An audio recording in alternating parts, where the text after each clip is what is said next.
Okay, call to order the Board of Mayor and Alderman work session for Tuesday, February 25th, 2020. And we're going to start out with citizen comments for items not on the agenda. I have no speaker cards, and I don't see anybody running up, so we'll move on to item one, which is I didn't. Presentation of on-the-table results by Franklin Damara.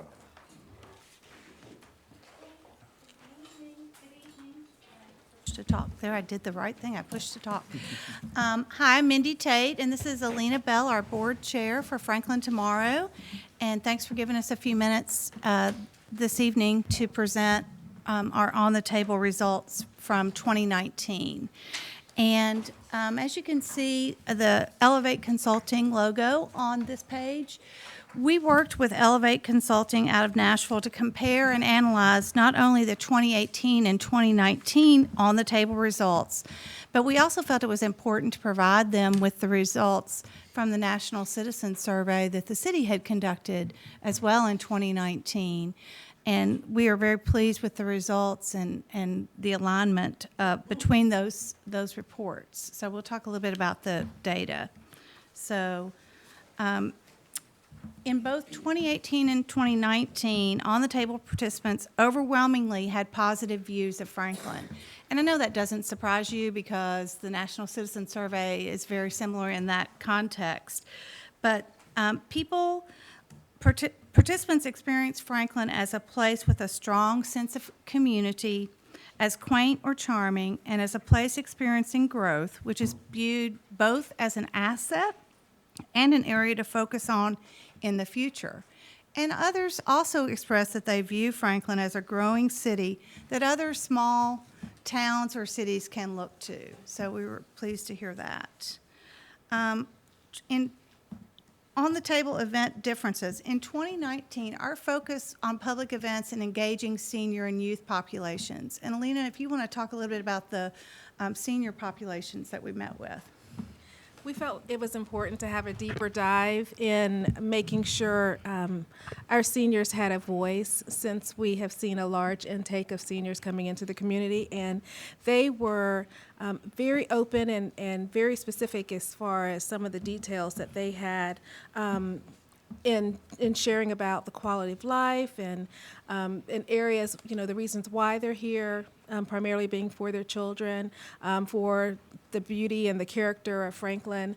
That was something that was very important to them, and we were very appreciative that we gave a special lens to both seniors and hearing from our young people. Places we met with included Avenida on Mallory Station Road, Brookdale, even out on further out, the Fountains held a session, and so other senior living facilities participated. And that really fit also with the 2018 results, because those participating in On the Table, for the most part, the majority were over 50, both in 2018 and 2019. So our lens is a little more focused, and we'll talk a little bit about how they see differences and what they want to see from different age groups. We also met with the Entrepreneur and Innovation Center at Franklin High School, and we'll talk a little bit about that in a minute. So in both years, most respondents indicated they were very attached to Franklin, 71% in 2018 and 69% in 2019. Among those 2019 participants, this attachment was driven by a sense of community, living in Franklin, and the people that make Franklin home. So we also ask about a place to live, run a business, and place to visit. Scoring highest in 2019 was the place to visit, followed by place to live at 87% and place for business scoring high at 84%. They're still very high on that, but I did think it was interesting to see that it scored higher as a place to visit. And this is all these are in line with the National Citizen Survey Community Livability Report for Franklin, where respondents rated either good or excellent Franklin as a place to work and a place to visit and live. It scored high as well, as we know. So again, it was important to us to know who was attending our events. Now, one of the big differences between the National Citizen Survey and this survey was that the participants in the on the table survey said that they had 71% had attended a Franklin Tomorrow event or a City of Franklin event, whereas that was not as high in the National Citizen Survey. And what we think is that they felt because they were participating in On the Table, they were participating in that process. And so they answered that question, probably that was a little skewed in the response categories there. There are reasons, go ahead. It would be part of it. The question is worded to say, I've attended one of their events, but also later you'll see that we asked them, have they attended a meeting where public issue or topic was addressed, and that scored higher. So I do think that it was a confusion almost between a Franklin Tomorrow event and a city-sponsored event. So the reasons for participating in On the Table, as you can see by the data, the respondents wanted to discuss important issues, which was higher in 2019 than in 2018, listen to others, meet and build relationships, and get involved in the community. And we see that the results from 2019 reflect a higher desire to get involved and to learn more, but particularly to learn more and discuss issues. You may find it interesting to see how participants spend their time. Education, they contribute their time across many topics, with education and historic preservation leading that. That's across all age groups and both years. Approximately a quarter of respondents give their time to arts and culture, hunger and poverty, housing and affordability, recreation and youth sports, and other areas. Housing and affordability was not in the top two areas that participants contribute their time to, but you will see later it is a top issue identified as an opportunity and something that is missing in Franklin. So there's a disconnect. People are concerned about these things, but they're not spending their time making these happen. And so we see a disconnect, a little bit of a disconnect there. When asked how do you connect with others, this is something that if you like math, you can sit down and put these together. These first, second, and third choices are frequently, sometimes, and never.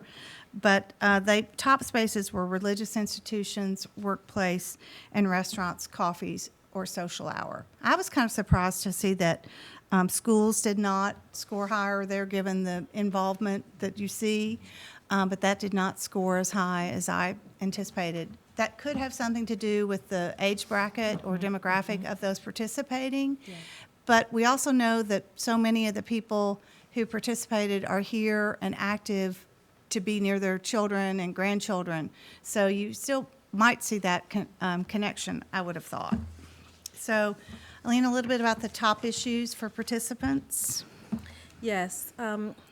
The top issues for the participants were across groups and first-timers. The participants discussed growth and development in context with the tension it creates with other priorities, which differed by age group.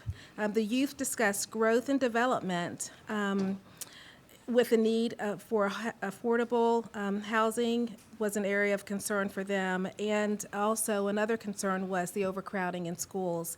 Adults discussed growth and development in tension with preserving the history of Franklin, the character of Franklin, and preserving open spaces and farms.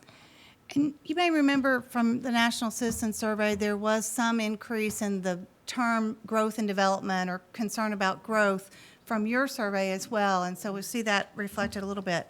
But I think this is an interesting chart, areas for improvement. In 2018, this question was an open format and responses were categorized, but in 2019, we structured this as a top 3 ranking. When looking at the top 3 rankings, top 3 issues across rankings, the shift from 2018 to 2019 is clearer, with percentages for mental health and diversity and inclusion moving up. Housing and growth and development remained the same, and transportation went lower overall. These results mean mental health and inclusion are becoming more prevalent as topics, but transportation and growth and development are still on citizens' minds when addressing concerns. I think that's a really interesting chart, and we are going to spend some more time breaking those categories down and breaking participants and respondents' issues down a little bit more and doing some follow-up research. But areas for improvement and what's missing in Franklin, these charts are also very interesting because Elevate was able to break these into age categories, and they were consistent against all age groups and first-timers in taking this survey. But you can see that overall, the breakout age groups are consistent with overall results. All age groups identify affordable housing, diversity and inclusion, transportation and solutions to traffic, addressing growth and development as their top issues, just sometimes in a different ranking based on their age bracket. So I thought that was very interesting as well. And then areas for improvement are high school students and adults. And Alina, if you'll talk about the high school students, that'd be great. Sure. When we met with the high school students at the Entrepreneur and Innovation Center at Franklin High, they did not take the survey, but they gave us written answers, and some of them filled the entire page that we gave them. And their top categories were mental health, spaces for activities for youth as their top two needs, followed by affordability. The team specifically mentioned that they were looking for options for youth to hang out where they were not required to make a purchase. I thought that was interesting on their part, being broke high school students. And they mentioned parks and libraries that exist and the facilities that exist, but they wanted even more. And what was really interesting to talk to this Entrepreneur and Innovation Center group is these are young students and they are across Williamson County. They are bused to the Entrepreneur and Innovation Center or drive there for classes during the day. But they're studying how to start a business in our community. And we asked them, could your business survive in today's economy? So having some of their notes, because they were under or we weren't able to attain their age or permission, we did not survey them, but they did provide feedback to their table host, and notes were taken on the conversation. And we have those. So they're really interesting. The adults are really, again, want to navigate development while maintaining Franklin's character. And I think that's something we all want to see happen. So what do we view, what do participants view as the next step, and what are our next steps? Next steps identified participants were consistent from 2018 to 2019, as we mentioned, raise awareness and educate others, build relationships and collaborate, get more involved in the community, and learn more about the solution. Given the consistency of the overall results and the alignment of next steps participants had to take, Franklin tomorrow, we feel that we may have learned what we can from this iteration of the survey. This is our second year with this survey and our second year for On the Table. I would just say that we don't anticipate doing the On the Table process in 2020. What we do anticipate doing is continuing the secondary event we had called Engage Franklin, where we brought together a series of nonprofits, 15 nonprofits who had direct service opportunities available to community members who could come and learn more and get actively engaged. Because still over 20% of the people who participated in this year's survey did not know how to get involved. So we want to look and help people become more engaged, whether it's with the city, whether it's with Franklin Tomorrow, or another nonprofit. The important thing is citizen engagement. The important thing is being part of the community. So we are going to take the survey results, and as I mentioned, where there was a lack of clarity as it related to when they said housing, did they mean affordable housing, or did they mean options in housing, or did they mean attainability? We are going to go back and break the survey responses down and ask them simple, probably 3 to 5 question surveys to try to dive a little deeper there and determine those issues as it relates to those citizens who participated. Again, we had over 30 zip codes represented in this survey, which I think reflects Franklin's place as a job center, a regional job center, not just our citizens, but those who are making their livelihood here. So we're intrigued by that. We would like to build on the culture of community engagement which exists in Franklin. And most of you know this is our 20th anniversary of Franklin Tomorrow's charter. And so we're excited that we have this result and we have this as a blueprint for moving forward for the next coming few years. So Great presentation. Comments? Alderman Berger? I have a few, thanks. Thanks, Minnie, very good. What did you say, how many zip codes?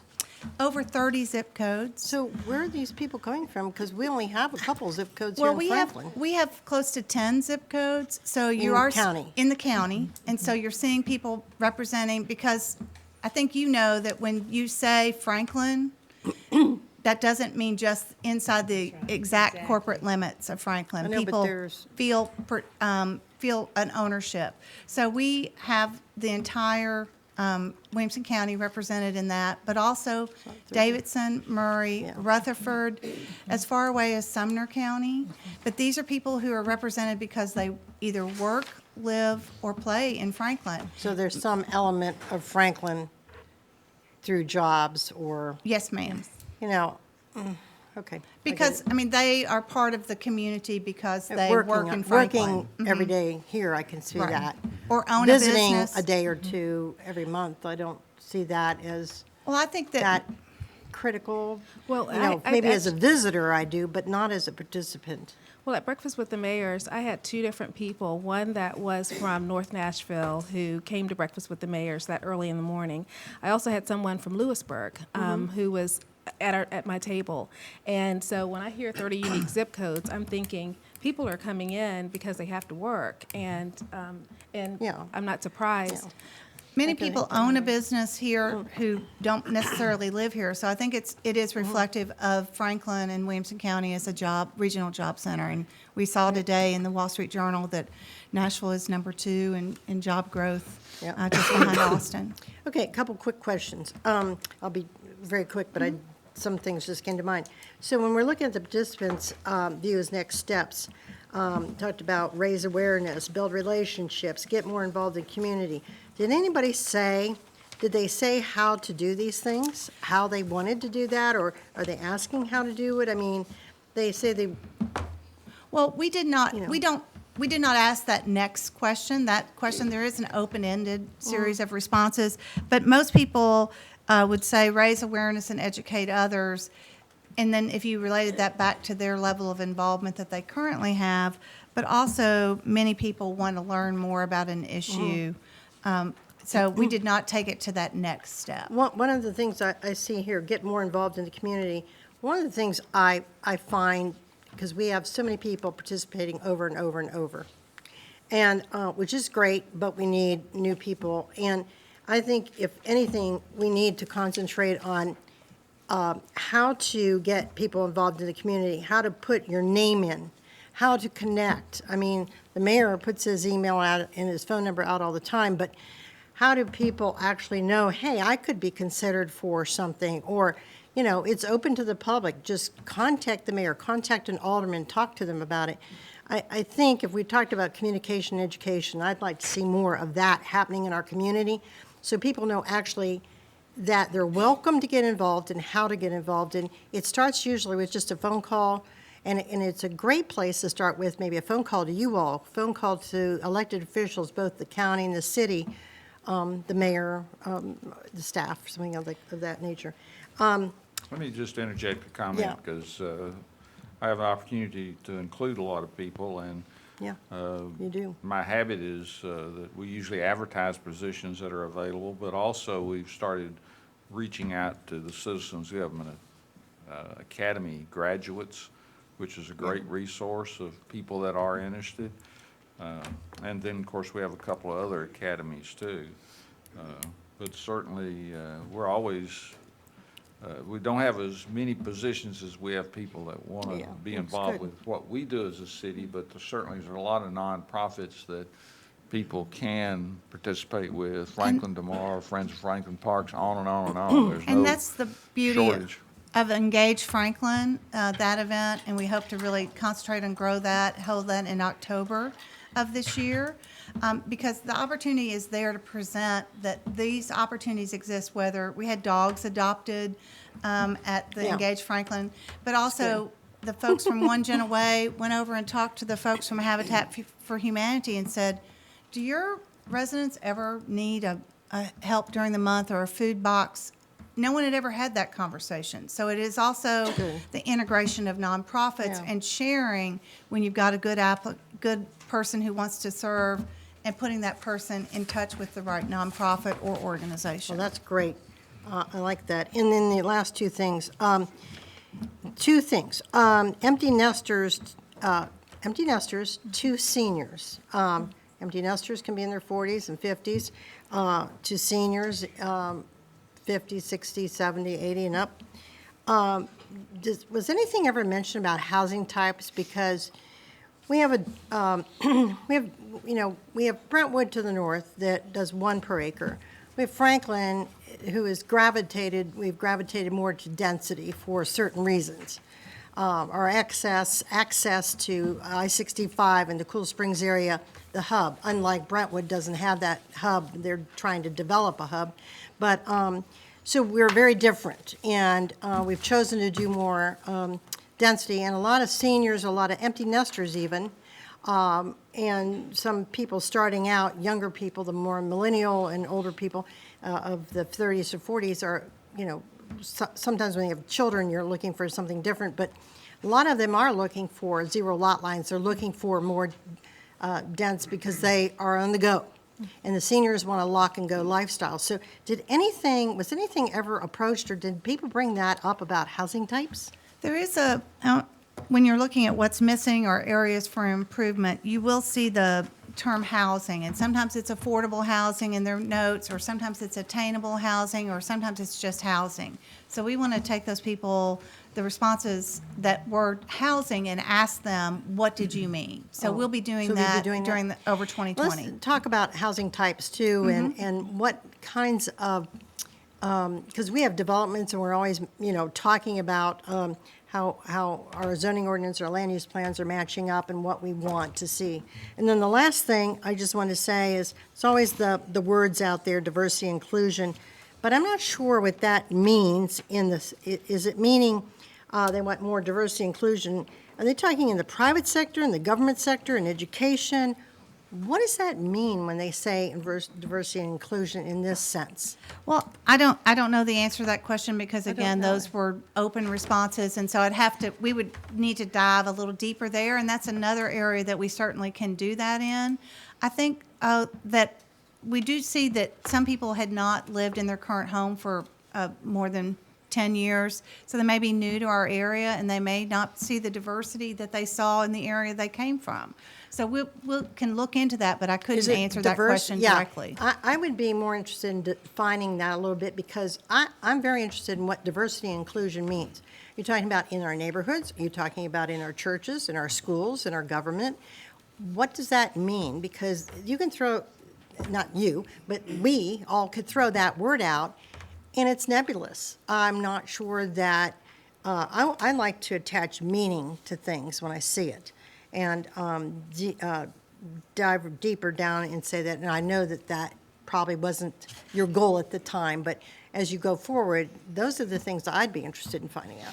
And I think that that's the process for us for 2020, is we've done this now for 2 years, and it matches closely with the National Citizen Survey that you all have done in 2019 and 2016. So I think we all have a pretty good base of information. What's incumbent upon us now to do, and we can do this maybe a little more freely, is to section those off and ask those questions of those people who participated in both 2018 or 2019. And also then gear our programs like Frank Talks, our monthly lecture, or Breakfast with the Mayors, our quarterly event, to those topics of interest after we have some better and deeper understanding.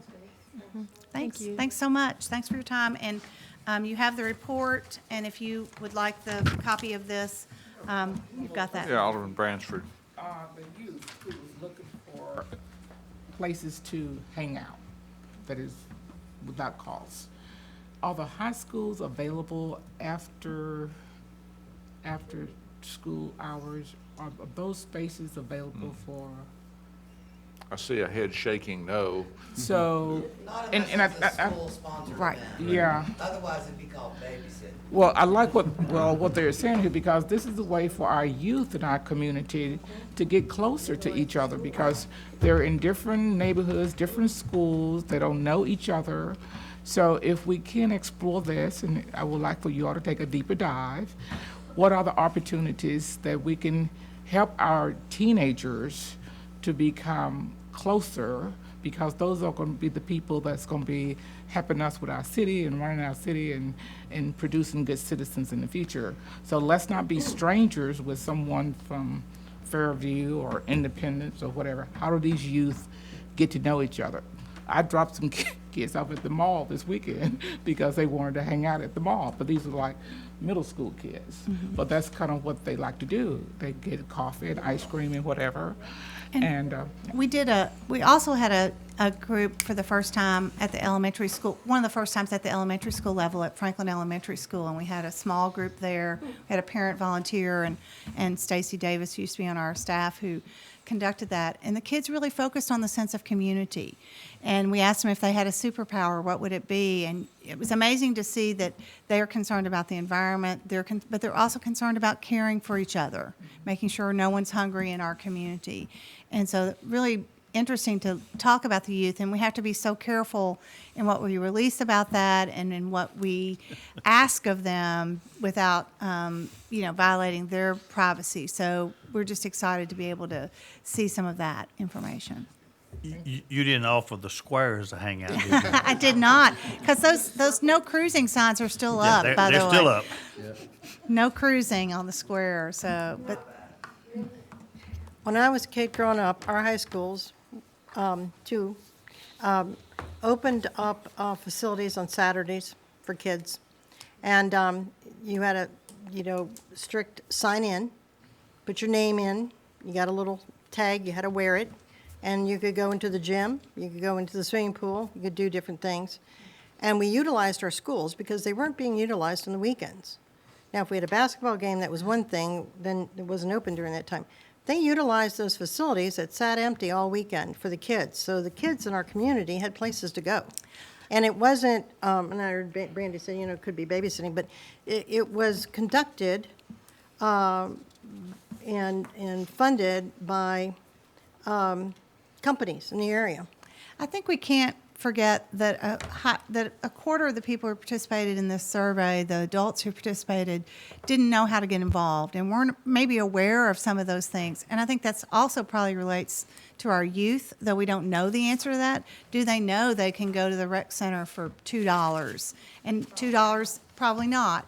Do they know the facilities that are open to them or that type of thing? So that could also, there are a number of resources both with the Franklin Special School District, the county schools, the city parks, the county recreation and park facilities, a number of places. So I think it could be related to that. I don't know, and I haven't taken the time to figure it out, but I want to put it on this survey. So we appreciate your time, and thank you so much. Okay, item 2, draft consideration of procurement award to Middle Tennessee Infrastructure, Inc. of Murfreesboro, Tennessee, in the total amount of $554,057.40 for the Holiday Court Sewer System improvements for the Sewer General Division of the Water Management Department. This is a pump replacement for a pump station that goes back to the early 1980s, so we'd be updating and upgrading that facility. Any questions? Item 3, consideration City of Franklin contract professional services agreement with Hazen and Sawyer for the valuation of Franklin's southeastern wastewater capacity. So we reviewed this about a month ago. We talked through essentially the scope of this work when we talked about this area and how we look at wastewater capacity and needs and the steps we would need to take in planning for additional treatment capacity. This really brings that into focus in terms of working with Hazen and Sawyer to do that work. Michelle took you through that in a decent amount of detail 2 meetings ago, but we're glad to kind of step through that again as we get ready to engage them in that work with our team, work and looking with regulators, et cetera, at looking at our options and what our next steps would be for additional capacity down the line. So, Michelle. So I don't have a presentation prepared this time, but I kind of wanted to go over some of the entire scope that we have is kind of delineated into 2 years. So a lot of the tasks, you can see kind of in the Gantt chart that's at the back of the scope, the attachment, that a lot of the tasks kind of overlap. So while we would be doing, the kind of data gathering and evaluation, we would be kind of working with TDEC. We talked about that quite a bit. As we move into the pilot phase, we're going to be working with TDEC, and that can probably move into some of the data gathering phase because we're still going to be kind of working through those laboratory analysis. So there's a lot of overlapping tasks. I think we've made pretty good use of the time as far as trying to compile everything, but to give us enough time to come in front of you guys to make sure that we have the adequate education when we finally need to do those alternatives analysis to bring in the stakeholders that we've identified. Once we finally run the pilot phase and then give you some options as to how we're going to look at that additional capacity. So I'll kind of open it up for questions if any of you have anything to talk about more. Item 4, consideration City of Franklin Contract 2020. I apologize, Alderman Peterson, but I thought you were kind of waving that you weren't interested in talking. So I'm glad to welcome your comments before we move to item 4 then. No. Well, this of course is going to be very complex, and I do remember, even though I wasn't on the Board of Mayor and Aldermen, whenever we first bought the property that they're talking about using here, and at that time, there was a great concern about, well, in fact, I think at that time, they were just going to have the water and then spread it over all this property and let it dry out, So now, of course, we know it's a lot more complicated than that, and that would not be the thing. But, it is right, it's on the river right before we get to our water facility. Except now I think CWF is now called the Clean Water Facility, so I think that's We're going to rebrand that as that. that's right.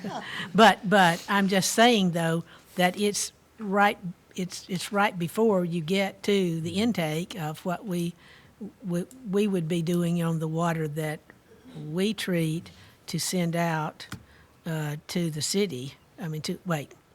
To the people that are involved in the Franklin Water Utility District, which, by the way, is not the same thing. Right. And I finally found a picture, a map, which I think they don't allow anymore, to tell you about the different. The lines are for the different water utility districts, because we have at least 4, I would think, that I could probably name besides the city of Franklin. But we are, at this point now, probably on the best day, we are maybe sending out, half the water that is required every day? And on A third to probably about half, yeah. a third to a half. Depends yeah. on the day, but collectively, it's around a third when you Yeah. look at it the whole of a year. 'Cause- We're producing about a third from what we treat, and the remainder is what we buy from Harpeth That's Valley right. Utility That's District, right. which comes from the Cumberland River. Indeed. And, Yeah. and on the worst days, they do all. They just have to do Oh, some Yeah, there are that's times we right. do not treat. But I guess also that brings up a concern about how well, whenever they're working on this, they wrote, 50 pages of what they're expecting to do and everything. But, they are saying the topography here, dissolution of limestone and everything.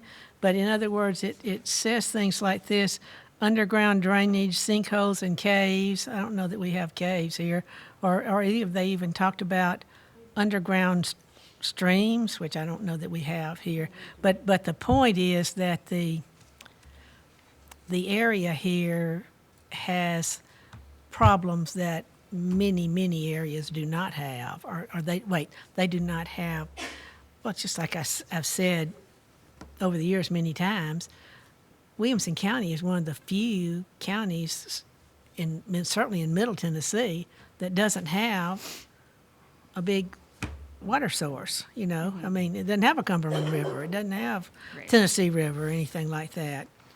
But I think that's going to make all of these ideas that they are looking at be ones that are important and that we have to look over If I could because, follow up on one of your comments, Yes, sir. Alderman Peterson, about the discharge into the river. Mm-hmm. I might remind everybody that what we put into the river is cleaner than the river, indeed, so. And we indeed. treat it at a very high level. Yeah, yes.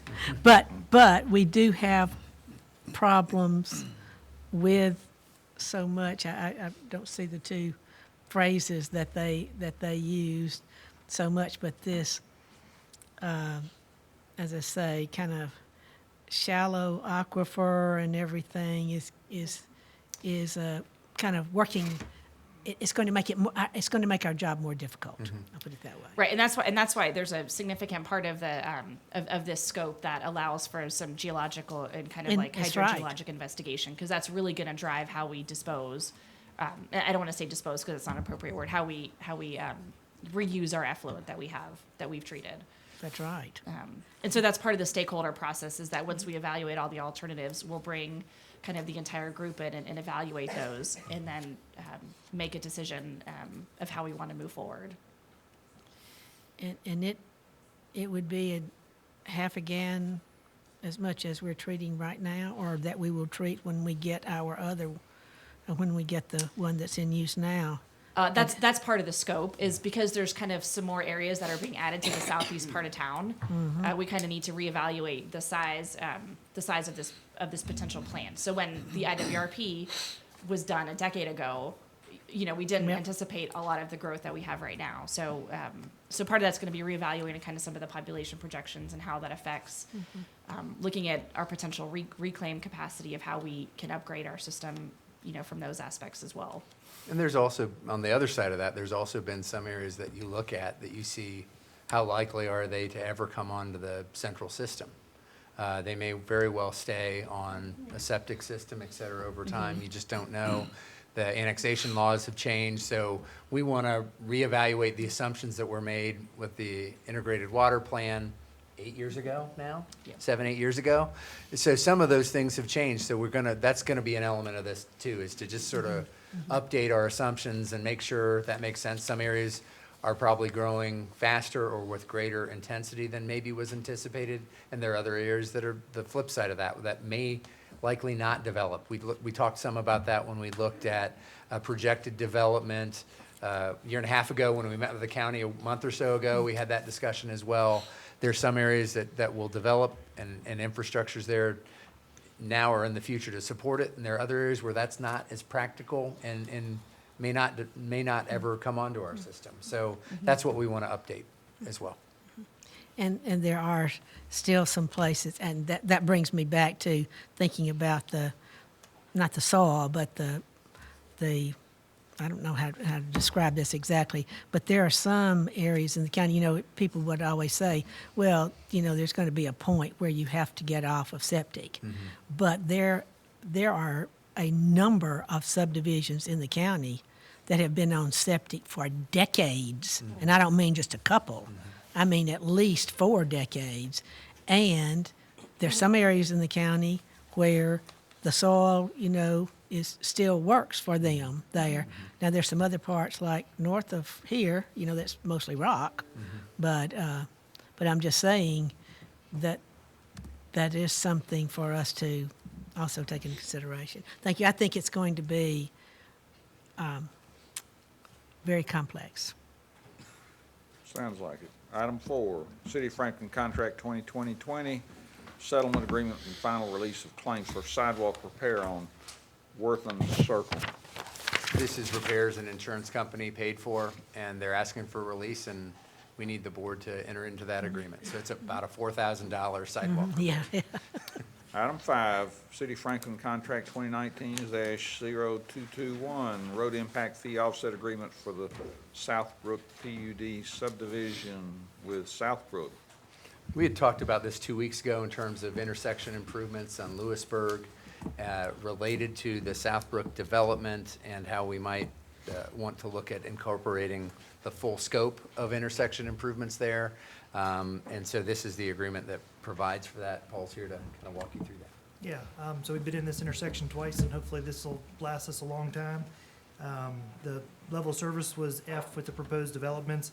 We're proposing to fully build out the north, south, and east legs of it. The road impact fee, the developer will generate is around $900,000, and the estimated cost is around $2.9 million. And so what we're asking for is to add the additional funding to go into this major intersection and upgrade it hopefully one last time and be done with it on all three legs of it as it relates to inside the city limits. The Any last legs in questions? the county. Comments?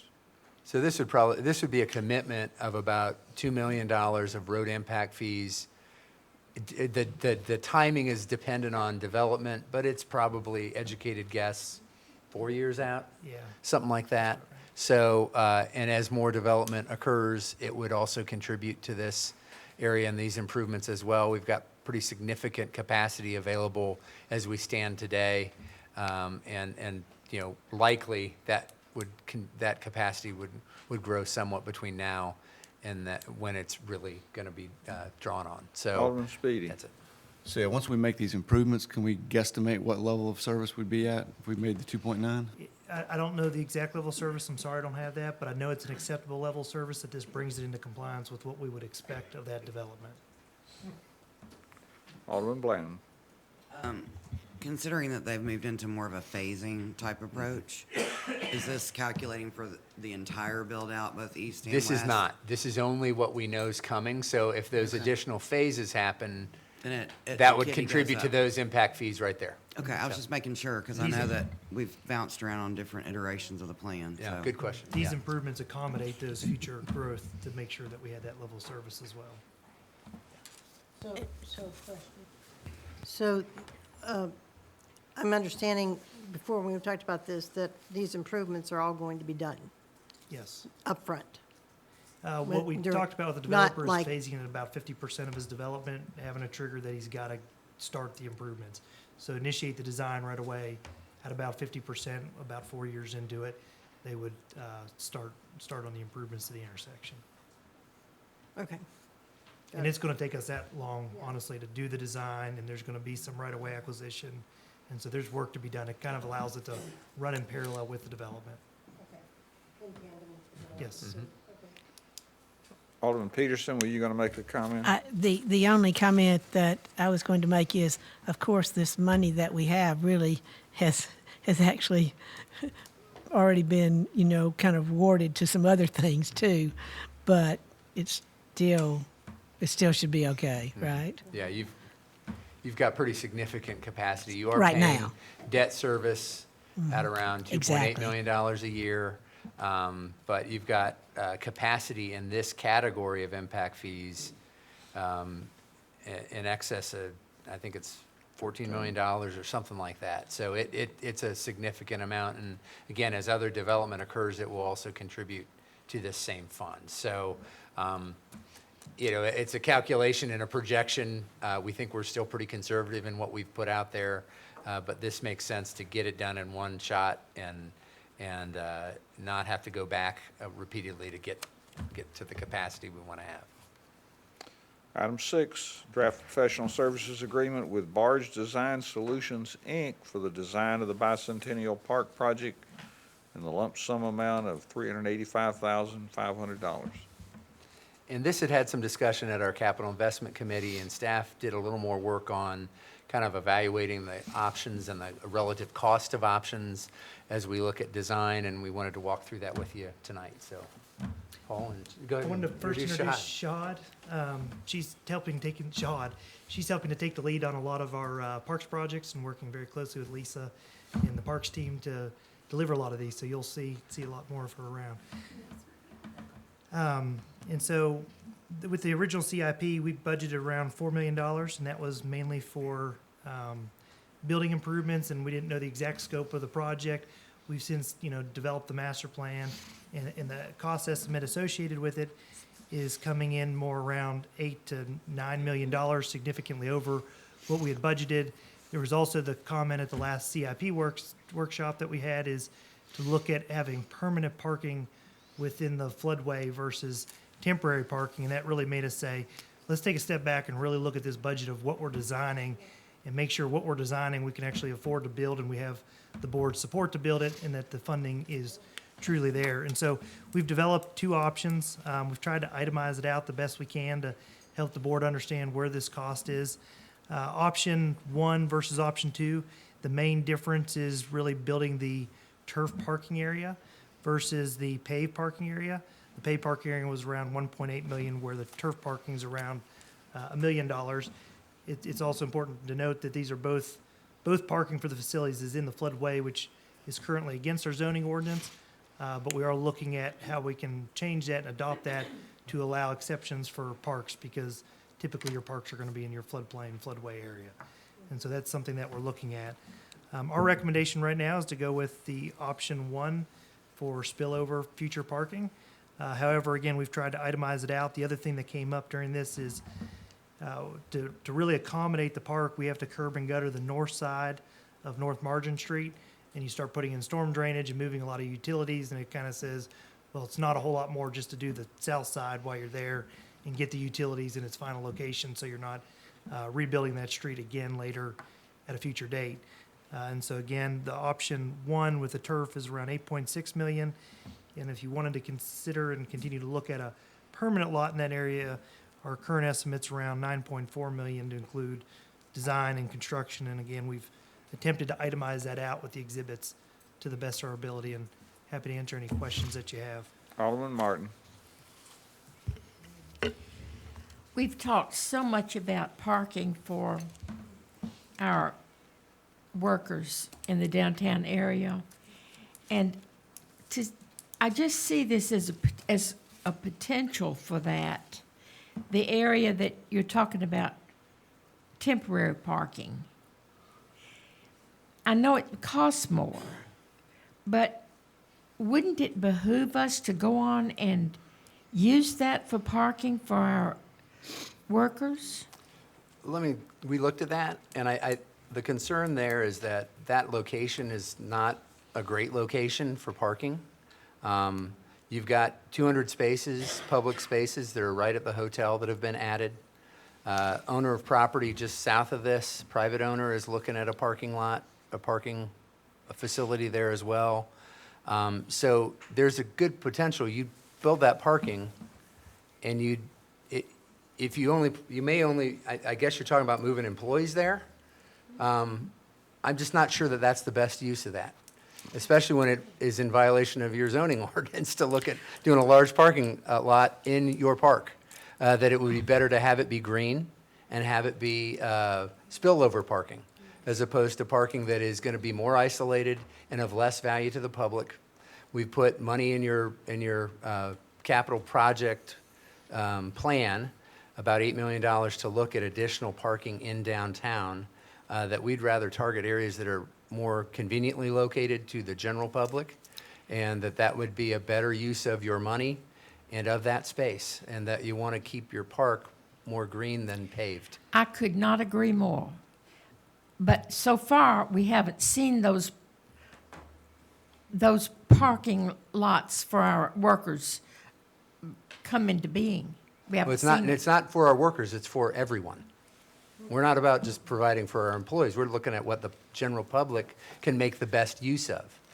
And that is an area that's more isolated and not likely to get used. I So agree. just to build it and not have it used, but for a group of our employees, I'm not sure that that's the best use there. And you are still talking about a park, and to have that be more open and green space as opposed to a large paved parking lot, that's where we're coming from. That's why we believe, in reviewing it, that the original plan is the best way to approach this. And I'm not disagreeing with you. Mm-hmm. I'm just saying that's fine, but where is the other parking? you say there are more convenient places. Wonderful. We do need more convenient places. But where are they?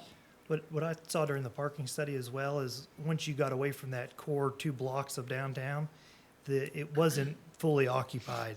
People just didn't want to walk the extra 2 blocks like Third Avenue North. From the parking study is relatively empty from what we saw in that parking study. Well, that's true, but I still think since we began talking about this, we talked about the 2-hour parking downtown, which frees up some of the parking spaces for people who are coming in town to shop and eat. That's fine, but we have displaced our employees. And it was my understanding that we were gonna try to locate a place for them and maybe provide transportation for them, a shuttle or something to come into being. I just haven't seen it, nor have I heard where they are going to be. It's not going to solve the problem, but I will say we're preparing to bid that Fifth Avenue parking lot, which is around 35 spaces here very shortly. But that's not going to certainly solve the overall issue. Right by Small- Georgia Boot, or not Georgia Boot, by French's Boots, just south of that. And you've had 200 spaces added at the Hartford Hotel. But aren't they paid? Sure they are. That's still parking inventory. The question you have is, how much of our responsibility is to provide free parking versus parking that is offered by private owners that may charge for it? And that's the balance. And I would strongly urge you to not eat up parkland for a park, for a parking lot. I would certainly agree with you there. And that's why I think you put $8 million in your CIP to help us look at parking, both surface and structured. When we look at the redevelopment of City Hall, parking can be incorporated in that. That's one of the things we're looking at. So those are the type of things that I think can help you with that. And, you still have the ability to use this for overflow. It's just whether you want to pave it, stripe it, and use it, and how much use that would get is questionable. And our parking study sort of supported that. I've got Alderman Blanton, Alderman Peterson, Alderman Berger. Alderman Blanton. Okay, first question is, on the plan that's up here, what is the round situation in the bottom right corner? Well, It's not in the other one. Yeah, it's really just there for the turf parking, so that way if maintenance vehicles need to go in, they're able to actually make a turn. So parks, equipment going in and out of It's a there. mini roundabout. I call it a cul-de-sac, mini cul-de-sac with parking Love in it. those things. Okay, So- so when we talked about this at some point, we were talking about a type of substance that would drain and then dry and then, I mean, if it were raining a lot and got used a lot, then it would kind of stamp down the surface. And now we're talking about turf. So I'm trying to figure out what the difference is, if that's the same product we talked about initially. It is. It is. And then my other question is, and I think it would be Pandora's box, but just the sheer nature of where that lot is and what's been buried there and around there, are we fearful that we're gonna literally cause problems by breaking dirt to do anything there? No, we just have to go through a certain protocol, and it'll have to be hauled to the landfill, and we'll have to cap it. But no, we are not fearful that we're going to create any bigger problems. All right, and lastly, so because we've always been envisioning this as programming for, and I'm not even gonna say for what, because there's a lot of opportunities for things that exist in other places to move here, whether that's done at Harlansdale or at the factory or on the square. I think that it's gonna be interesting to see, as it gets booked on a more regular basis, the need for a more permanent parking. And I don't know, we don't have a crystal ball, there's no way of knowing, but I see this being a very high-use park. I see it being something that's rented for events, and it's gonna need that overflow parking. And I'm wondering if we decide to go back and make it a more permanent parking facility or place, is it gonna be a wise use of our dollars? It's it's kind of like we need to do it now while it's cheaper because it's only gonna get more expensive. Not saying I agree with putting asphalt or concrete or whatever there, but I think even you look at the eastern flank and the popularity of that small venue, and this is 2 blocks from downtown Franklin. I almost think we've got to seriously look at the capacity of what could happen and do it the way it needs to do if it's booked out every weekend instead of waiting and coming back and retrofitting that. Not saying I want it to be asphalt, but what's the wise choice to make? I mean, I don't know. I think it's something we have to look really hard at and spend whatever the difference is, less than About $1 million $800,000. more. Yeah, $800,000 more to build it out to what it could be used for than waiting to see. So, I'm done. Alderman Peterson. First of all, and you may have talked about this as opposed to, for somebody that was thinking of building a parking area and renting, paid parking, I guess, and everything, because, while all the construction workers have been out, working in that area, there's been parking all over the place, for, that were on specific designated, lots, I'll put it that way, for them. How has that worked in terms of, maybe it wouldn't make it green, but it looked like that some of them were just kind of on gravel stuff out there. I mean, what is the difference between Zoning wise, them? we don't allow parking on gravel. We do allow it on a turf reinforced type setting as additional spillover type parking. Other than that, it would have to be a paved lot as the way our zoning ordinance reads today. Well, that's what I'm wondering about. Obviously, that's in the floodplain, but the other thing is to say that nobody's parking any more than 2 blocks away from maybe the square here. Listen,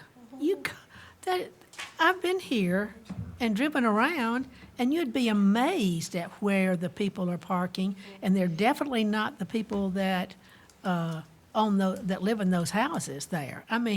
They are parked far. I guess they're trying to find a parking place that doesn't cost money, and they are parking blocks away, really.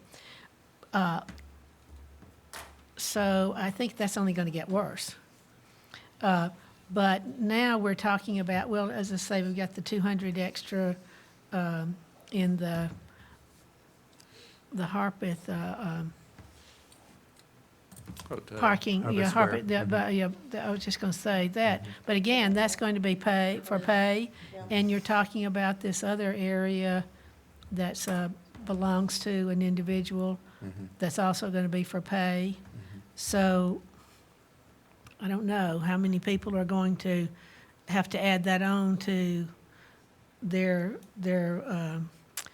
expenses, for that. And I do want to say, and I've mentioned this before, kind of in a different circumstance, but I remember going to a town that was really, this was more for tourists, I guess, but they had some parking lots away from their main street, and they had just a little shuttle, that was going back and forth all the time. And, if we could find something like that, and especially if it's somebody that needs the whole 8 hours, then they would be, the shuttle might only have to run just a few hours in the morning and a few hours in the afternoon, and everything wouldn't take all the time there. But I really do think that parking in downtown is a real problem. Alderman Berger. Yes, sir. Yep. Yes. Okay, Randy hit on something when she said, what is the wise choice here? And I have the same dilemma here. What is the wise choice? Because we've got to have the parking, we've got to have off-site parking for our employees down here. And those are the people we could have a shuttle for them, but those are the people that need to be walking, not the people that are going to pull up and shop in our shops and go into restaurants, because they're actually employing the people that we're trying to park as the workers.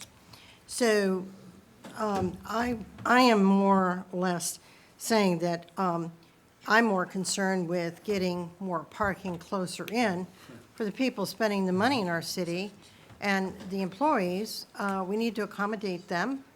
We need to possibly look at shuttling them and things of that nature, but off-site is much better for them. So if we're talking about other parking garages and other lots, tell me again where those are and what we're talking about? Remind, potential, yeah. You said they're closer in? I'm not sure what your question is, Well, but there's someone $8 million mentioned, somebody in your mentioned CIP. French's, There's $8 million in your CIP for structured parking in downtown. yeah, do we You have any control idea where 4 that will be? acres on this site for City Hall. That could be incorporated Yes, in the in here. redevelopment of this site. We are True. going to be bidding shortly the paving and the development of a parking lot, surface parking lot Mm-hmm. along Fifth Avenue, Hillsborough Road, just south of French's Boots. There, Mm-hmm. Just that south lot that you own, there, Yeah. that will be paved and will be a surface parking lot as well. And how many do we think we'd It's have like there? We it's have any about idea? 30, 35. Yeah, it's 35. not a So lot that of could spaces. accommodate, who would that accommodate? Who It's would an you see open that public accommodate? parking. So we could accommodate employees there, but that's not far away. It's Yeah, so very, that, very that's walkable. one. And, Very- you know, very you've put the walkable. capacity in there for us to work with those opportunities. Yeah, Um, well, Let me just suggest another option for us, because sometimes time helps us with some of what makes the most sense. We could develop as an alternate, a bid alternate, the surfacing versus the reinforced approach. So we could design both and bid, well, ultimately, when we bid the park work, bid both and make that decision, a you know, little sort later. of defer that decision until you see actual prices Yeah. and look at it. We'll have to spend a little more on the design end. We need to find out what that would be. But it could If we need to allow do that. you, and then, you know, maybe Yeah. in that time, there's, you know, something that helps clarify what makes the most sense. Mm-hmm. I think there are some real downsides to just paving that portion of your yeah, park. I can see that. And so you know, maybe we're better off seeing if time helps clarify that issue a little bit and, you know, spend a little more on the front end to design it and then do it as an alternate when we bid it. And, you know, we may be in no different place, but we might have a little more of a sense of what's happening in other locations that might address parking. The only other thing I could think of is that $800,000 difference is only going to get more expensive later what I was on. saying, yeah. Totally, yeah, like what is the best and highest use? What is the wisest choice? So I think that's something, and I agree with Brandy, we're going to have to hash this over and make the wisest choice on that and spend our money in the wisest way. The other thing I was just looking at, we have 145 out of 591 spaces in Harpeth Hotel Garage. So out of 591, we have 145 spaces that are open to the public, but they're I all. thought it was about 200. Well, they said 145, Okay. I just asked. Because Okay. I just texted them to ask while Okay. this conversation was going on, because I was interested. When we did the plan, it I was was 200 interested in of that public number. And he spaces. said, Steve Bacon says we have 145 out of 591 open for, but it's paid parking too as well. Mm-hmm. But at least we have that. That's helpful. But, you know, we don't, I'm really concerned, Margaret said that too, is we're really concerned about getting these employees parking so that we can get them out of our garages and off our streets so people can actually come and our visitors and our local people that live here can come and enjoy downtown because they're, you know, and sooner the better. Anyway, those are my comments. I've got a quick question. I've heard a lot of reference to parking our city employees, and certainly we want to accommodate our city employees, but do we have any statistics or anything that's driving those comments? If we do, I'd like to see them. You don't have to comment on them now, but I'm not aware of any statistics. And I do understand that if none of our city workers in City Hall didn't park in the city garage, there'd be more spaces for other folks. I understand that, but I'm not aware of any driving force that's supports the issues I'm hearing. Paperwork would be nice, whether it was from our parking study or from the DFA or DNA. I remember that we have 1,200 employees that work in downtown Franklin. That doesn't, it may not even include our city Yeah, staff. yeah. So I think when we're talking, or one said city, I don't think they mean Franklin, city of Franklin staff, but there are, The collective for the Yes, entire sir. city. Right. And- 12 and I- when you consider And I appreciate restaurants. that clarification because I think that's I've where heard a our lot of minds different are from. characterizations. And we've seen a lot of employment growth in downtown. I mean, just in the last 5 years. Yes, we've had some big construction projects that have contributed to it, but you've also just had more businesses that are located down here. So it Well- has changed that dynamic too. I mean, we remember. And the density within the businesses too, Right. as they go up. The number of people, yeah. I mean, we all remember just a few years ago, Second Avenue Garage was half full most of the time, and it's full a lot of the time during the day. So that's a changing dynamic, and that's part of why I think you put the money you put into it and what we're trying to work on as well. Well, and even the build out that we're fixing to see at the old Dotson's location. So it just, most Yeah. of these things, they're adding a lot more square footage than what was there prior. And we haven't even mentioned Columbia Avenue, where we know that property will redevelop, and there's going to be structured parking there, so,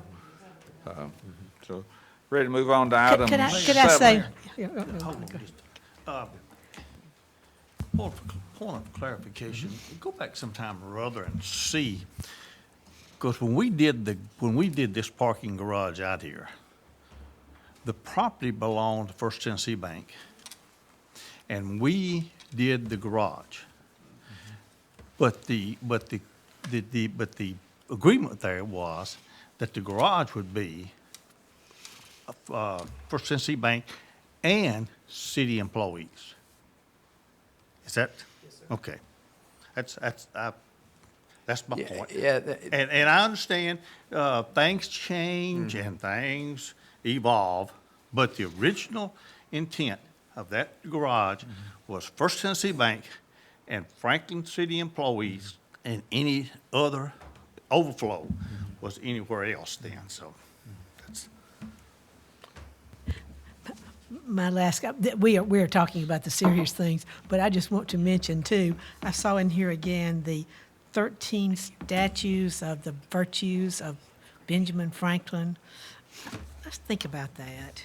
I'm sorry. That's actually not in the scope, the virtues. I'm That would just- be a later I'm just saying, they're project. We're still trying in to there, reduce though. scale. In the master plan, yes, they are. In the master plan. Okay, item 7, public safety targeted market adjustments, FY 2020. Will this work on that? Vicki, will this work on that? Yeah. Bring up the PowerPoint. So this is an item that we talked about at our Budget and Finance Committee meeting this past week, and I wanted to walk through it with the board as a whole, just to talk about where we are, what we're working on. As a part of the upcoming fiscal year 21 budget, we're going to do an update of our comprehensive pay plan. We have kind of pledged when we updated it back in 2013, 2014, that we would do that every 3 years or so. We're on target to do that. And so that will be something you'll see in the 2021 budget. There are a couple specific items that have come up in discussions as we prepared for that budget that I would like to advance sooner than July 1. I'd like to really look at them around the 1st of April, April 5th to be exact, that would really help us with frontline public safety employees. And they are items that had been identified by both chiefs in our work, looking at budget and other needs, both in the last year and as we look at budget here. And they relate to police officer pay. And specifically, the concept is that we would have, it's not coming up? It's attached to the agenda item.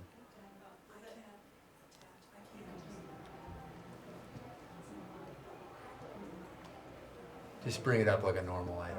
Yeah, Yeah. it came up on my. So, let's just go to the second page. Yeah, that's good. So we're in the midst, this just gives you the background of what we're working through in terms of bringing forward pay plan updates as a part of the 21 budget, and we're looking at police and fire. Let's go to the next page, please. And this is also our target as we do that, to be in that top 15% or 85th percentile compared to the market comparatives. Many of those, that's a public sector only. Other cases, that's a blend of public and private. Let's go to the next slide. So what we would like to do in terms of public safety, and this reflects some of what we've already done, is we've been more open to transfers from other departments and bringing those folks in a little bit above the minimum pay. The fact that we are in TCRS now has helped us. So there are folks that already have years that they've logged into that state system that can transfer those and continue to build that working for our department. And so that's all been positive. But starting pay is identified as a challenge for police officers. So what we would like to do in that area is to create a concept where folks come in, we hire them, lateral transfers start a little higher than folks that need all the training. But regardless of that, after 12 months, if they prove themselves and they pass the probation and they're on to being a permanent employee, that we bring them to a $50,000 pay level. We think that will be a difference maker in terms of what's happening in the market, that we can tell people, hey, you come in, you prove yourself, we can move you up to $50,000. And then from there, they would progress through the pay grade just like anybody else. What is starting pay now?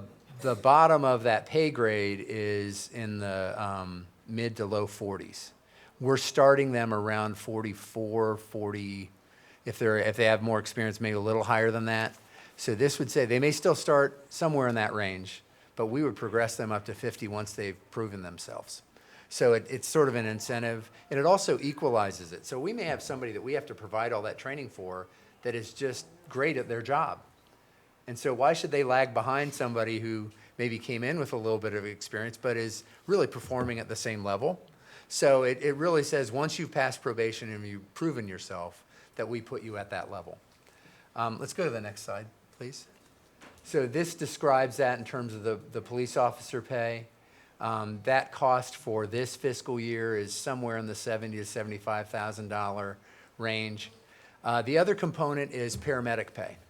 We provide firefighters that have the paramedic certification a stipend, and it's a set dollar amount of $4,550.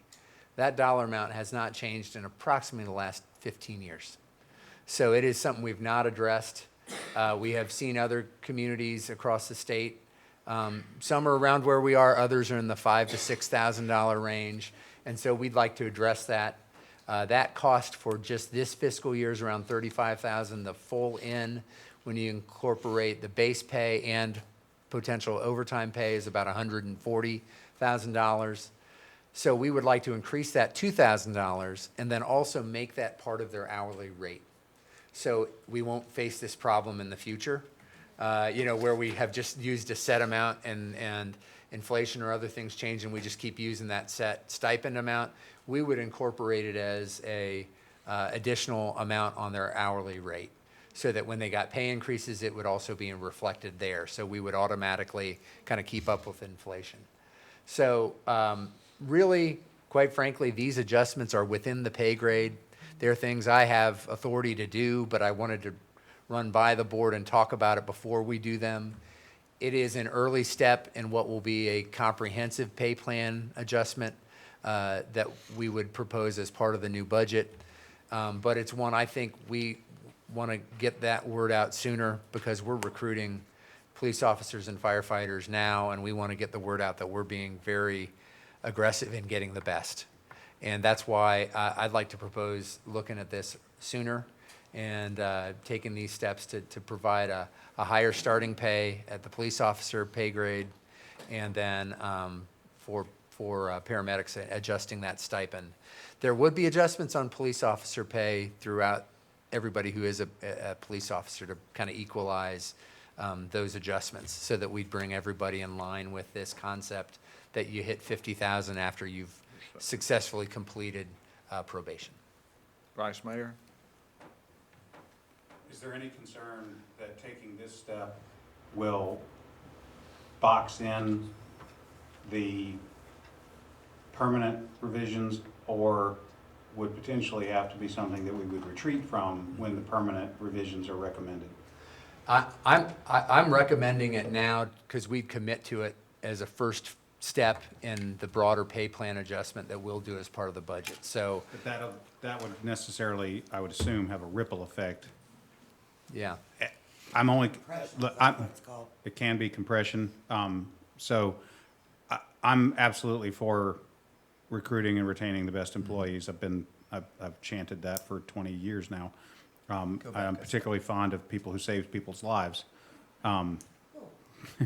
But I just don't want to take a, I don't want to take a step, I wouldn't want to take a step in this or any other circumstance where it appears to be the right move, but if only we had waited 6 months, we would have realized it created, we painted ourselves into a corner. So is there any concern that taking this step would compromise flexibility down the road? Right.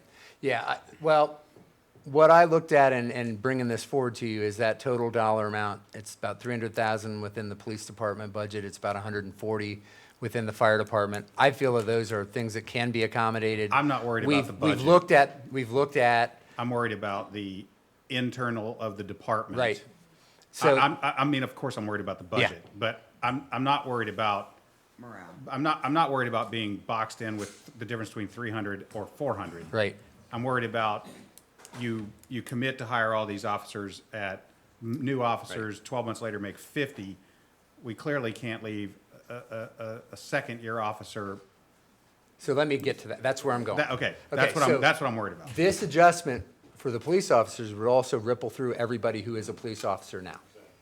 Okay, we're going to address So all everybody in boats the, rise in the high tide. everybody in the police officer pay grade. Now, above that, will need to be addressed in the July 1 timeframe. As we get to sergeant. When we and- do, yeah, sergeants, detectives, lieutenants, that will get addressed as part of the proposal that comes to you So you would for the new anticipate budget. this would be well-received by existing police officers? This will, yeah. I mean, if we could do it for everybody, great, but we're gonna need to do that. This is gonna be a, I understand. We'll get to There's- those other there's ranks. solid waste. and Right. There's all as those well other as the rest of departments the too. organization. But I've been here through, I don't know how many pay grade evaluations. Right. It seems like every time I turn around, we're due to do another one. Mm-hmm.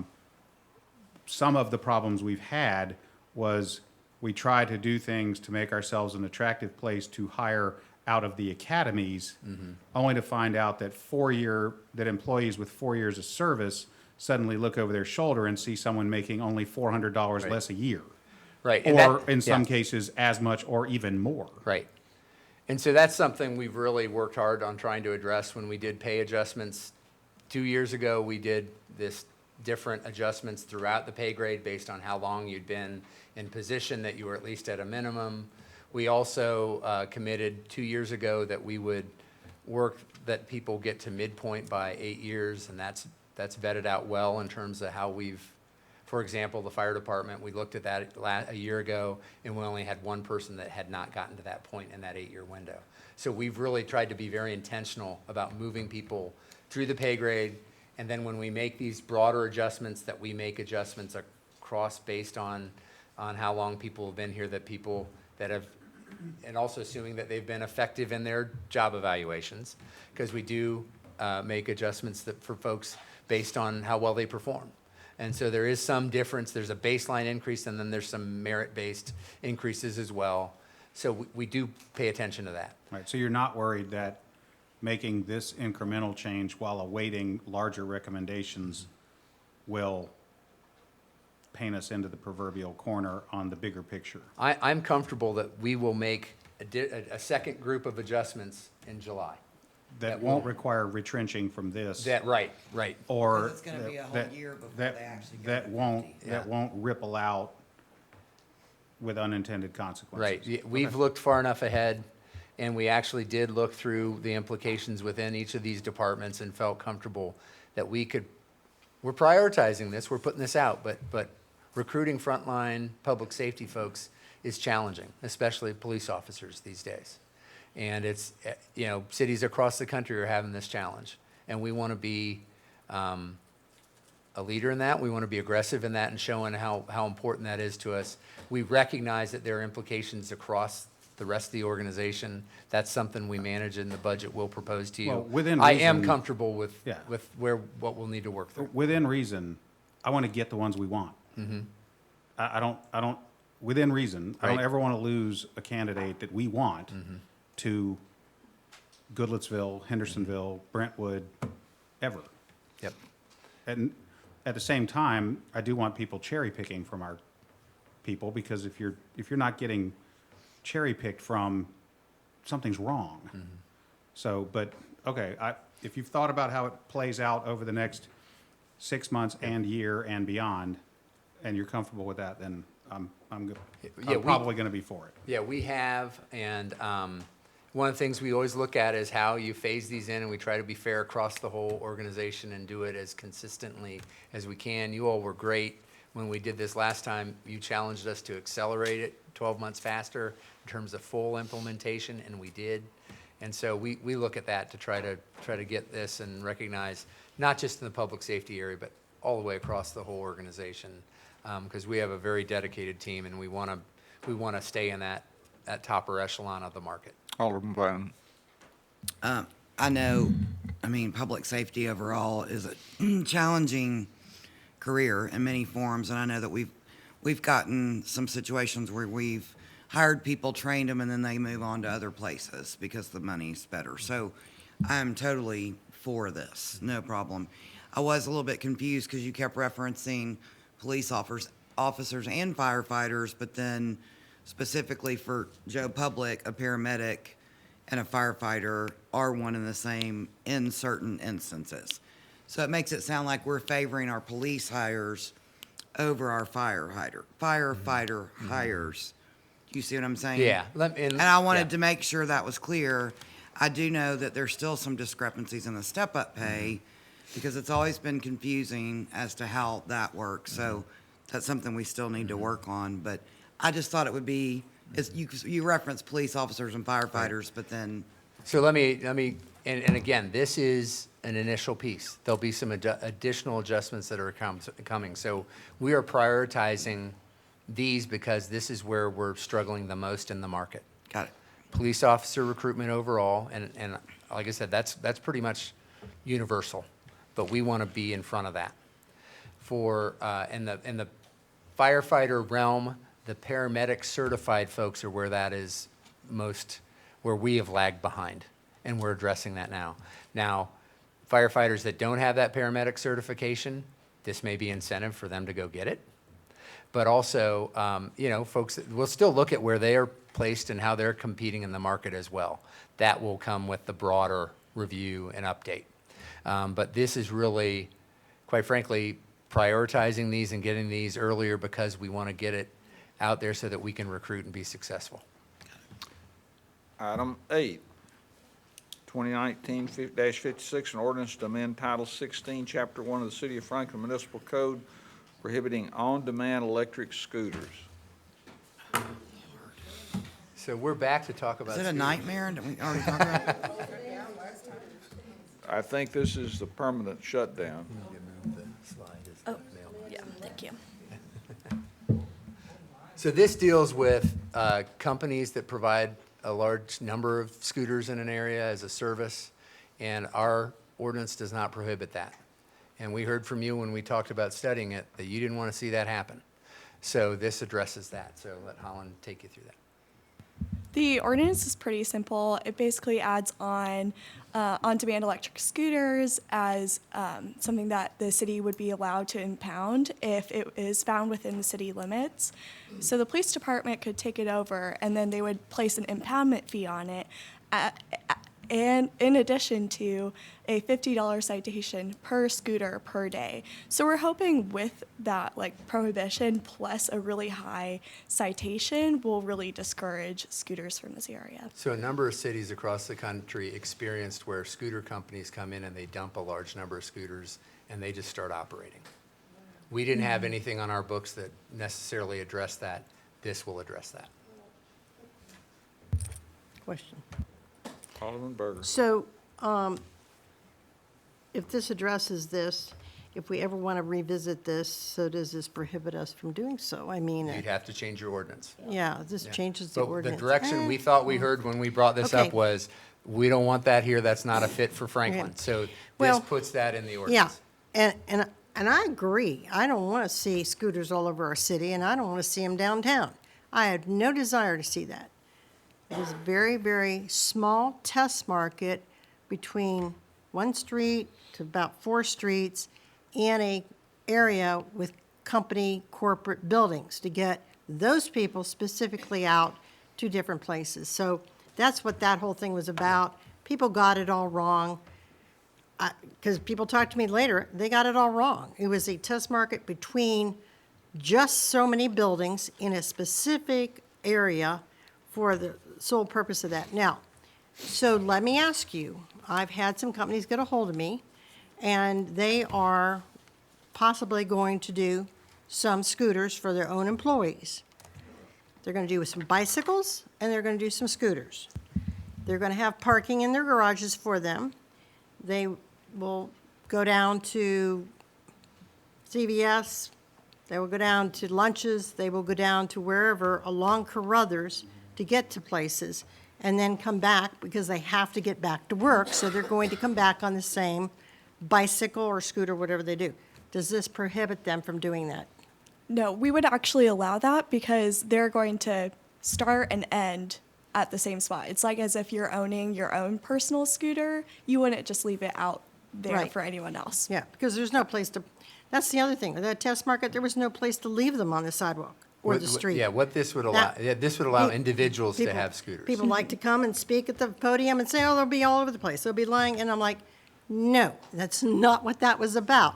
Got it wrong.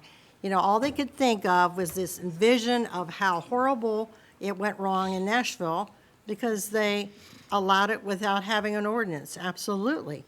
But they couldn't get the vision of a test market of seeing corporations and companies doing that for that area, because we have a very poor walkable community in that area. And also, so the other question is then, it does not dictate to anybody who can ride a scooter down on our sidewalk down here or our street down here or on Cool Springs if they have their own personal scooter, correct? That's already against the rules. Yeah. You can't skateboard, scooter, or bike on a sidewalk. But on a street, you could, right? So this addresses the on-demand, so that's a company that brings in. Right. Very that specific, service, very yes. specific. Okay, got it.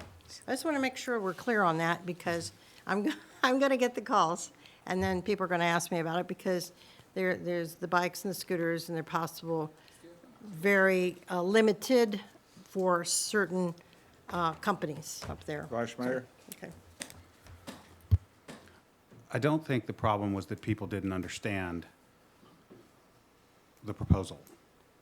The overwhelming sentiment that was conveyed to me was that people don't want scooters regardless of who owns them or where they go. They don't want scooters in Franklin. No one told me, I don't want scooters owned by Lime. No one told me, I don't want to see scooters owned by Lyft or whoever. They said, we don't want scooters. So I'm not particularly enthusiastic about employers dropping off 12 scooters to do exactly what we told Lyft and Lime and whoever else not to do. Now, I guess we'll get to it when we get to it, but the problem wasn't that people didn't understand.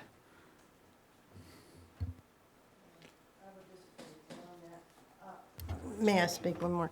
I agree to a certain extent with that, Dana, but when people came up to me afterwards and said it would be all over town, it would be in different places, they didn't understand what the test market purpose was. And, you know, frankly, I wasn't married to that idea either, but I was willing to bring it forth because I was asked to bring it forth. I really don't want to see the companies that want to put bicycles in or if it is electric scooter, they may choose just to do bikes. I don't want to see them prohibited from doing that on their own property, in their own way. Alderman Martin. Well, I'm concerned about the businesses that are allowing their employees to ride scooters around those horribly dangerous streets in Cool Springs. I can't imagine anything more dangerous than that. And, you know, if a company's gonna accept that responsibility, I think it definitely ought to be their responsibility and not the city's in any way, because I think that's extremely dangerous and short-sighted to think that those streets are safe for scooters. They're not safe for anybody, much less, I mean, even cars, much less scooters or bicycles.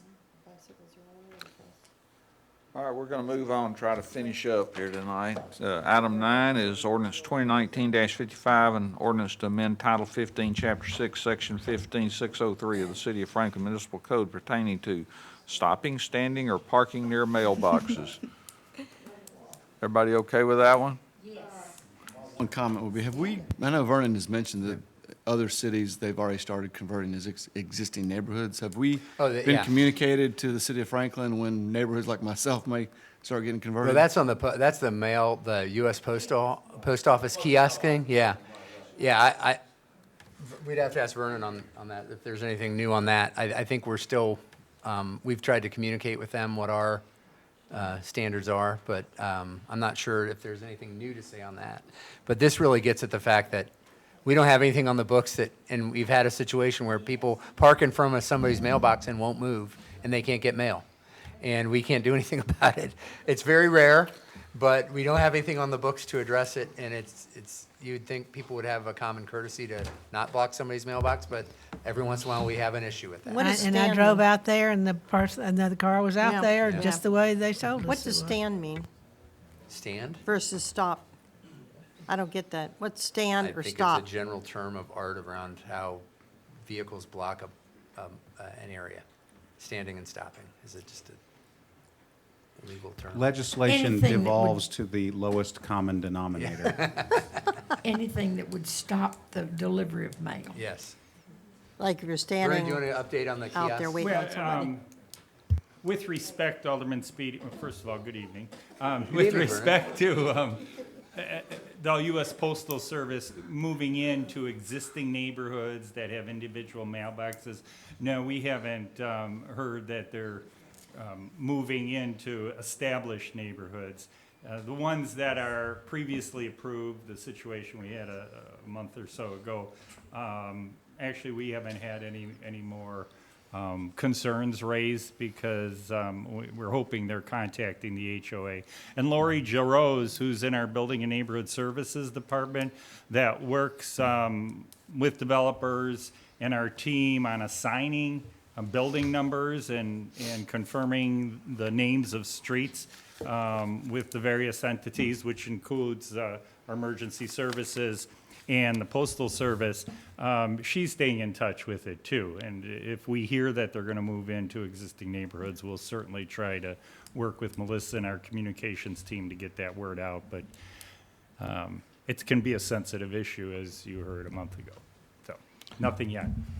Item 10, presentation and discussion of Envision Franklin amendment to revise the alley access single-family residential lot width and lot size policy in the mixed residential, single-family residential, and conservation subdivision design concepts. We have our planning and sustainability team to talk to you about this amendment process. You've been involved in some dialogue on it, and we want to just walk it through for the whole group. So, Emily and Andrew, take it away. Great, thank you. Thank you, Mr. Mayor. I've got about 12 slides here, but I think I can probably accomplish what we want to accomplish in 5 of them. Just so everybody's on the same page, we're talking about the alley-loaded single-family homes. Right now, the Envision Franklin minimum lot width is 45 feet. It applies to single-family, mixed residential, and conservation subdivision design concepts. So it doesn't apply to all of the residential design concepts, just those 3. When we crafted the policy in largely 2016, we looked at all the existing neighborhoods in Franklin, and these were the ones that meet the 45-foot minimum lot width. Barclay, Cornerstone, Carlisle, Lockwood Glen, some of them do, some of them don't. McKay's Mill, Moore's Landing, Tidewater Crossing, West Haven has some, Willow Springs, Villages at Clovercroft. And then these are some of the neighborhoods with alley-loaded lots less than 45 feet, West Haven, Berry Farms, Lockwood Glen. So some of those neighborhoods you saw on the last list. Simmons Ridge with their development plan revision 4, Water's Edge with their latest revision. Echelon has a small number of lots, and then Jameson Station Cottages has 8. We looked at percentage of total units on lots narrower than 45 feet in width. So Lockwood Glen, out of all their units, about 11% are on lots narrower than 45 feet. Simmons Ridge, it's about 12%. Echelon, it's 7%. Water's Edge, 10%. Southbrook, version 1 was 27%, and version 2's 38%. I was kind of curious what West Haven was. But I did not go through and do all the math in West Haven. It's a lot of units and a lot of units left to be built.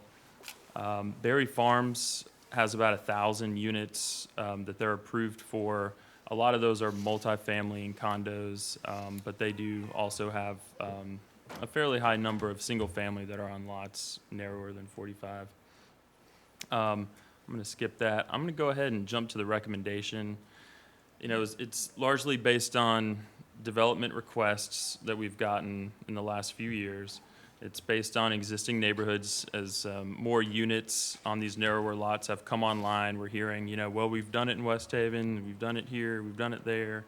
Why can't we, you know, keep building this prototype that we have? We've also heard some feedback from the Planning Commission and from you all on this issue. And of course, the housing affordability and providing additional housing options plays into it as well. It kind of underpins a lot of this. And we also looked back at our previous zoning ordinance standard in the traditional areas, and that lot width was 40 feet. So the recommendation that we've come up with, and a lot of it's based on feedback from the board, feedback from the Planning Commission that we largely received on the mobile workshop, is to go ahead and reduce the lot width minimum to 40 feet, so go from 45 to 40. We did hear that you all wanted to keep a standard and wanted to regulate this in some form or fashion, because, you know, we did throw out, what if we just not regulate it? But there is a desire to continue to regulate it. So 40-foot minimum lot width and 4,000 square feet for the lot size. So that's kind of what we're looking at. So 40 and 4,000.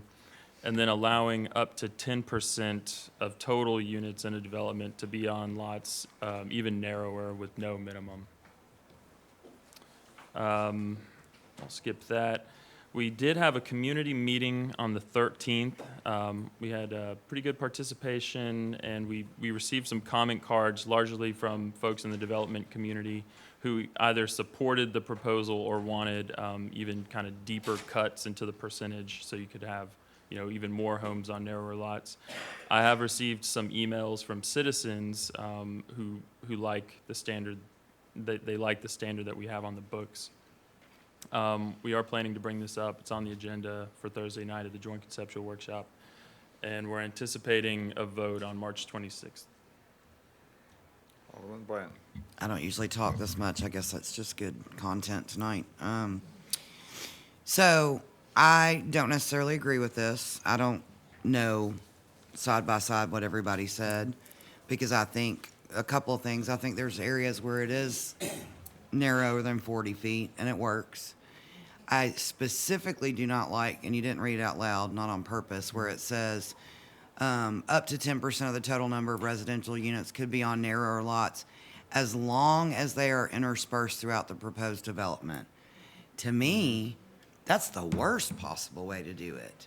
If you've got, we'll go with 10% of your development, to me, you would want all of those products to be all together as opposed to I'm keep looking at you, Eric, sorry, I'll look at you, Emily.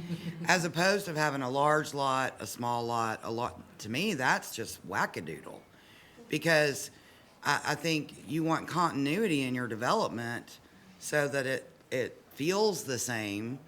Yeah, so that, I'm like, I don't know where that idea came from. I don't support that at all. And the other It thing. came from Bob Martin. Well, I like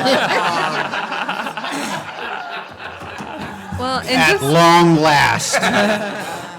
just to add on to that, every I hope development Bob's listening we- at home. Every pretty much development that we went on the tour on did have them dispersed amongst multiple streets. So that is very common with how multiple they're built streets out. is fine. In my mind, that meant block. So I think that might need to be worded a Okay. little bit differently. Even by what I just laid out, that's what I'm envisioning. And the other thing that we have to consider, every survey, every question is, housing, whether that's obtainable, affordable, whatever. We continue to make the lot sizes be larger. We're not offering our own version of inclusive zoning. We keep blaming it on the legislators that they took something out of our toolkit, but we're taking it out of our own. And to me, it's like people are screaming from the hilltops. We want options. We want affordability. And if we're regulating the type of density based on lot widths within our own Envision Franklin, we're shooting ourselves in the foot to let developers be able to give that type of product. I'm not saying it needs to be 20 foot or whatever. I mean, that's ridiculous, but I just think to me, this still isn't there, and I don't know that I could support it. There is a point at which, I mean, it can't work. This is pretty narrow. And so. Somewhere in Berry Farms. Right, but it's really narrow. That's really narrow. And so what we heard the feedback was, is it's okay to have them, but let's blend it. Let's not make them all the same. And that's why and that's what we got as feedback, was that some form of cap made some sense. I think the dispersion part is so that you don't have a bunch of, you want to have different price points mixed in so that the neighborhood has a diversity to it. Absolutely. That's what this is. Well, it reads very If strange you put to them me. all together, then you have, those are the lower cost homes and these are the higher cost homes. That's not necessarily what you want in your neighborhood. You want to have more of a blend. I think can actually leads to a healthier neighborhood. I mean, that, and lot width, at least that's what we've heard from folks, has implications on the price point. So think of it that way too. So, I think a 40-foot minimum is still a very narrow lot. So I would say we're not. So I think when we looked at the exact examples, you can kind of see it's very hard to have something much narrower and have it actually physically work. And this policy, this is our first draft at it. We are open to feedback on it. I will say that this policy is very consistent with the majority of subdivisions that we see, these narrower lots within the community. Andrew kind of went over the slide where we had percentages of lots less than 45 feet, but there's also a slide that shows the percentage of lots under 40 feet. And those percentages go down to the 9 to 10% range for that 40-foot dimension. Now, we can increase that 10% up to 15%. We can look at other numbers. We're looking for that guidance at this point because what goes in Envision Franklin is where staff makes their recommendations on these projects. So as PUDs come forward, we're making our recommendations based on what's in the plan. So we want to make sure that this is reflective of what you want as we're making this change. So we are open to that additional feedback, and we welcome to hear it. And we're glad that we're going to have it Yeah. on the joint conceptual workshop Thursday night, and I would urge everybody to be there because I'm going to shut this meeting down in about 2 minutes. And Alderman Berger, I'm going to recognize you. I just want to say that, Brandy, what you said was right on. I mean, spot on. We're not helping ourselves, but we don't have some options here. We need options and we need variety. We need homes with yards. We need homes that are maybe touching, like row houses, where there is nothing between, you know, down here like the brownstones, you know, more row houses are attached, or even a few feet between. There's different varieties, but I think the variety and the options are really, really good. And, but it all comes down to design.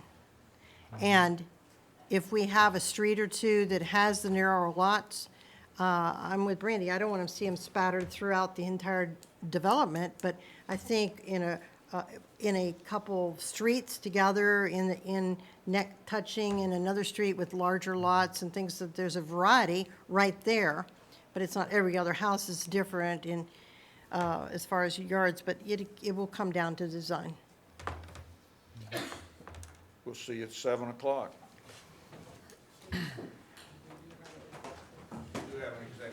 We do have an executive session.